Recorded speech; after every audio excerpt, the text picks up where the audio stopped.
Hello friends, स्वागत है आपके अपने class 10th only YouTube channel पर।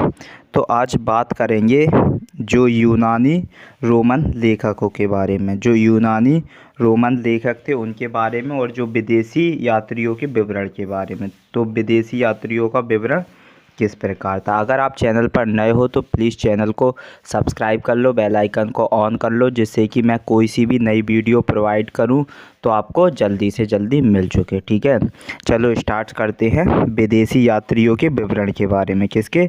विदेशी यात्रियों के विवरण के बारे में। तो जो विदेशी यात्रियों का विवरण किस प्रकार है, विवरण क्या होता है, एक क्रम होता है। ठीक है, जैसे कि कहा जाता है कि भारत आने वाले जो विदेशी यात्रियों एवं लेखकों के विवरण से भी हमें भारतीय इतिहास को जानने में सहायता मिलती है। कहा जाता है जो भारत का इतिहास जो रहा है उसे हम किस प्रकार जान पाते हैं, जो विदेशी यात्रियों और विदेशी लेखकों के द्वारा जान पा रहे हैं, जिनमें अनेक यूनानी रहे हैं, रोमन, अरबी और चीनी यात्री सम्मिलित हैं। तो कहा जाता है जो भारत का इतिहास रहा है, किसका? भारत का। तो जो विदेशी यात्रियों के विवरण के उपरांत ही हमें भारत के इतिहास की जानकारी मिलती है। तो कहा जाता है सबसे पहले जो भारत में आने वाले लेखक यूनानी थे, फिर रोमन, अरबी, चीनी, इस प्रकार क्रम अनुसार क्या किया है, इनने भारत आए हैं और भारत के उपरांत इनके जो ये लेखक रहे हैं और इन्हीं के लेखक के उपरांत हमें भारत का इतिहास जानने को मिलता है। ठीक है, अब बात करेंगे यूनानी रोमन की। जो यूनानी रोमन किस प्रकार आए हैं, यूनानी रोमन जो परंपरागत लेखक रहे हैं उनके बारे में हम बात करने वाले हैं। तो यूनानी रोमन लेखक के बारे में बात करेंगे। कहा जाता है जो भारतीय स्रोत से जो सिकंदर के आक्रमण कब हुआ था, 323 या 325 ईसा पूर्व की कोई जानकारी नहीं मिलती। कहा जाता है जो भारतीय स्रोत से जो सिकंदर के आक्रमण की कोई जानकारी नहीं मिलती। इसके लिए हमें यूनानी स्रोतों पर ही आश्रित रहना पड़ता है। और कहा जाता है जो यूनानी आश्रित हैं, यूनानी के जो यूनानी स्रोत पर ही आश्रित बोले तो विश्वास से रहना पड़ता है। कहा जाता है जो सिकंदर के जो आक्रमण हुआ है इसकी हमें वैसे तो कोई जानकारी नहीं मिलती है भारतीय स्रोत में, लेकिन जो यूनानी स्रोत है उस पर ही हमें क्या रहना पड़ता है, आश्रित बोले तो विश्वास रखना पड़ता है। जैसे कि बात करेंगे जो सिकंदर था, तो सिकंदर एक महान सिकंदर जो महान के आक्रमण के समय एक समकालीन भारतीय राजा कौन था, सेंड्रोकोटस था। कौन था? सेंड्रोकोटस था। सेंड्रोकोटस का जो नामोल्लेख यूनानी लेखकों स्ट्रैबो, यूनानी जो लेखक थे स्ट्रैबो एव जस्टिन ने किया है। कहा जाता है जो सिकंदर महान ने जो आक्रमण के समय एक समकालीन भारतीय राजा कौन था, सेंड्रोकोटस का नाम निम्नलिखित यूनानी लेखक कौन है, स्ट्रैबो। यूनानी लेखक कौन है? स्ट्रैबो एव जस्टिन ने किया है, जिसे जो कि विलियम जोन्स ने जिसकी पहचान जो विलियम जोन्स थे, विलियम जोन्स ने जिसकी पहचान किसके रूप में की है, चंद्रगुप्त मौर्य के रूप में की है। कौन से भारतीय राजा की? सेंड्रोकोटस की। जो सेंड्रोकोटस राजा थे सिकंदर के आक्रमण के समकालीन, तो सेंड्रोकोटस राजा की जो कहा जाता है पहचान चंद्रगुप्त के रूप में की है। किसने की है? जो यूनानी लेखक ने नामोल्लिखित किया है, क्या? स्ट्रैबो एव जस्टिस ने। किसने? स्ट्रैबो और जस्टिस ने नामोल्लिखित किया है किसके बारे में, जो भारतीय राजा सेंड्रोकोटस के बारे में। और इसका जो विलियम जोन्स था, जो विलियम जोन्स ने इसकी पहचान जो सेंड्रोकोटस की किसके रूप में की है, चंद्रगुप्त मौर्य के रूप में की है। किसके रूप में की है? चंद्रगुप्त मौर्य के रूप में की है। तो आई होप आपको बहुत अच्छे से समझ में आ चुका होगा कि जो सेंड्रोकोटस था वो कौन था, जिसकी पहचान किसके रूप में की गई है, चंद्रगुप्त मौर्य के रूप में की गई है। और किसने की है? विलियम जोन्स ने की है। किसने की है? विलियम जोन्स ने की है।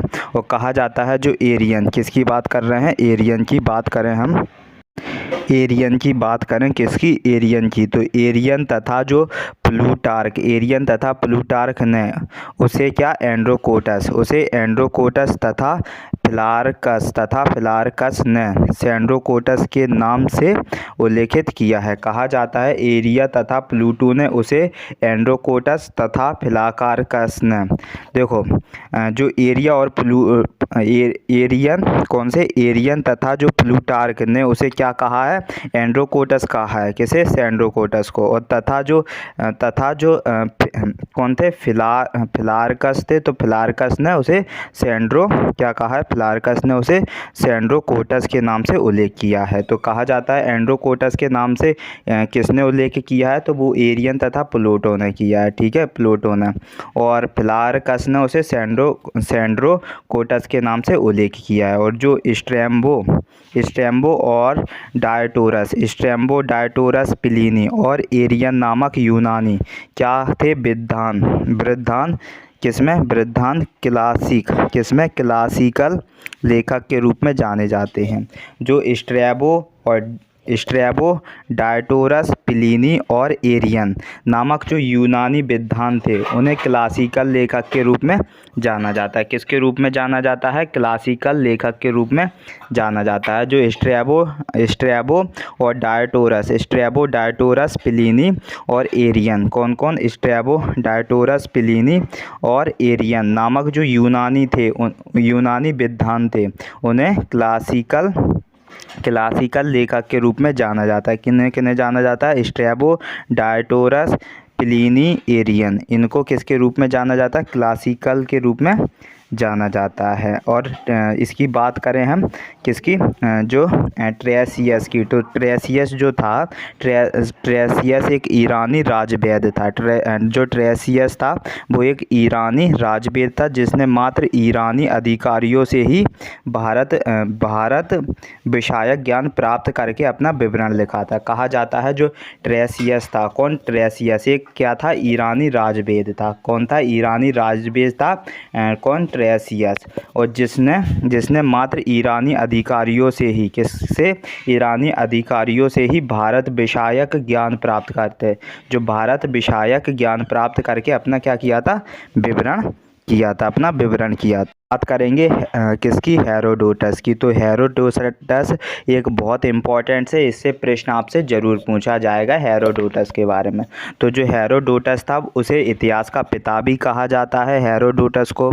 और हेरोडोटस ने अपने ग्रंथ जो हिस्टोरिका में 5वीं शताब्दी ईसा पूर्व के भारत और फारस संबंध का वर्णन अनुश्रुतियों के आधार पर किया है। कहा जाता है जो हेरोडोटस है इसे इतिहास का पिता कहा जाता है। और हेरोडोटस ने जो अपने ग्रंथ उनने कौन से ग्रंथ में, हिस्टोरिका में, जो 5वीं शताब्दी ईसा पूर्व के, कब के, 5वीं शताब्दी ईसा पूर्व के भारत और फारस संबंध का वर्णन अनुश्रुतियों के आधार पर किया है। किसका, भारत और फारस का। अब बात करेंगे किसकी, नियार्कस की। नियार्कस अनेसीक्रेटस, क्या, नियार्कस अनेसीक्रेटस एवं अरिस्टोबुलस की। तो जो नियार्कस और अनेसीक्रेटस एवं जो कौन, अरिस्टोबुलस की बात करें हम, तो कहा जाता है जो सिकंदर के साथ भारत आने वाले इन लेखकों के विवरण अधिक प्रमाणित हैं। तो ये किसके साथ आए थे, सिकंदर के साथ भारत आने वाले लेखकों के विवरण अधिक प्रमाणित हैं। किसके आधार पर, नियार्कस के, जिनका उद्देश्य अपने देशवासियों को भारतीय के विषय में बताना था। कहा जाता है नियार्कस और अनेसीक्रेटस एवं अरिस्टोबुलस के उपरांत कहा जाता है कि जो सिकंदर के साथ भारत आने वाले इन लेखकों के विवरण अधिक प्रमाणित हैं। इन लेखकों के विवरण कैसे हैं, अधिक प्रमाणित हैं, जिनका उद्देश्य क्या था, कि देशवासियों को भारतीय के विषय में बताना था। ठीक है, किसके अनुरूप कहा जाता है, किसके उद्देश्य अनुरूप, जो नियार्कस और अनेसीक्रेटस एवं अरिस्टोबुलस के उपरांत। ठीक है, अब बात करेंगे मेगस्थनीज की। तो मेगस्थनीज आपके लिए बहुत इंपॉर्टेंट हो जाता है। ठीक है, मेगस्थनीज से भी एक प्रश्न मेगस्थनीज के बारे में पूछ लिया जाता है। तो जो सेल्यूकस निकेटर के राजदूत कहा जाता है, मेगस्थनीज कौन था, सेल्यूकस सेल्यूकस के निकेटर के राजदूत के रूप में चंद्रगुप्त मौर्य के दरबार में कितने 14 वर्षों तक रहा था। कौन? मेगस्थनीज। तो जो मेगस्थनीज था वो सेल्यूकस निकेटर के राजदूत के रूप में जो सेल्यूकस के निकेटर के राजदूत के रूप में मेगस्थनीज चंद्रगुप्त मौर्य के दरबार में कितने 14 वर्षों तक रहा था। कितने वर्षों तक रहा था? 14 वर्षों तक रहा था। कौन? मेगस्थनीज। कौन? मेगस्थनीज। उसने अपनी पुस्तक जो इंडिका में उसने अपनी पुस्तक इंडिका में मौर्य युगीन समाज मौर्य युगीन समाज व संस्कृति के बारे में लिखा है। कहा जाता है मेगस्थनीज ने इंडिका पुस्तक लिखी है और उसमें मौर्य युगीन समाज, मौर्य का युगीन समाज और संस्कृति के बारे में लिखा है। लेकिन इंडिका का अर्थ क्या नहीं है? उपलब्ध नहीं है। लेकिन इंडिका का अब क्या नहीं है? इंडिका अब उपलब्ध नहीं है। इंडिका क्या नहीं है? अब उपलब्ध नहीं है। इसके संबंध में जानकारी उत्तरकालीन यूनानी उत्तरकालीन यूनानी लेखकों के उद्धरण के रूप में प्राप्त होती है। कहा जाता है कि जो मेगस्थनीज था, मेगस्थनीज ने अपनी जो इंडिका पुस्तक में मौर्य युगीन समाज के बारे में और संस्कृति के बारे में लिखा है। लेकिन अब जो इंडिका पुस्तक क्या है? इंडिका अब उपलब्ध नहीं है। इसके संबंध में हमें जानकारी कहाँ से प्राप्त होती है? जो उत्तरकालीन यूनानी लेखकों के उद्धरण के रूप में प्राप्त होती है। कहाँ से प्राप्त होती है? जो इसकी जानकारी इंडिका की उत्तरकालीन जो यूनानी लेखकों के उद्धरण के रूप में प्राप्त होती है। ठीक है, अब बात करेंगे डायमेकस की। किसके बारे में बात करेंगे? डायमेकस के बारे में। डायमेकस भी यूनानी था। तो कहा जाता है डायमेकस के बारे में बात करें तो जो डायमेकस कौन था? डायमेकस सीरियाई के राजा कौन थे? अंतियोकस के राजदूत के रूप में बिंदुसार के दरबार में रहा था। जो डायमेकस था वो सीरिया के राजा अंतियोकस का क्या था? राजदूत के रूप में बिंदुसार के राज दरबार में रहा था। अगर आपसे ऐसे प्रश्न बन जाते हैं कि जो बिंदुसार के दरबार में रहने वाला यूनानी लेखक के बारे में पूछ लिया जाए तो उसका नाम डायमेकस है। कौन है? डायमेकस है। ठीक है, इस प्रकार भी आपसे पूछ लिए जाते हैं। तो डायमेकस किसका था? सीरियाई का राजदूत। उस राजा का नाम क्या था? अंतियोकस था। उस राजा का नाम, सीरिया के राजा का नाम अंतियोकस था और अंतियोकस का जो राजदूत डायमेकस बिंदुसार के दरबार में रहा था। और कहा जाता है जो डायोनीसियस की बात करेंगे। अब हम किसकी बात करेंगे? डायोनीसियस की बात करें तो डायोनीसियस मिस्र नरेश टालेमी फिलाडेल्फस कहा जाता है। जो मिस्र के नरेश टालेमी फिलाडेल्फस के राजदूत के रूप में अशोक के दरबार में रहा था। किसके दरबार में रहा था? अशोक के दरबार में रहा था। कौन? डायोनीसियस। तो जो डायोनीसियस था, डायोनीसियस कहाँ के? जो मिस्र के राजा थे। मिस्र के राजा कौन थे?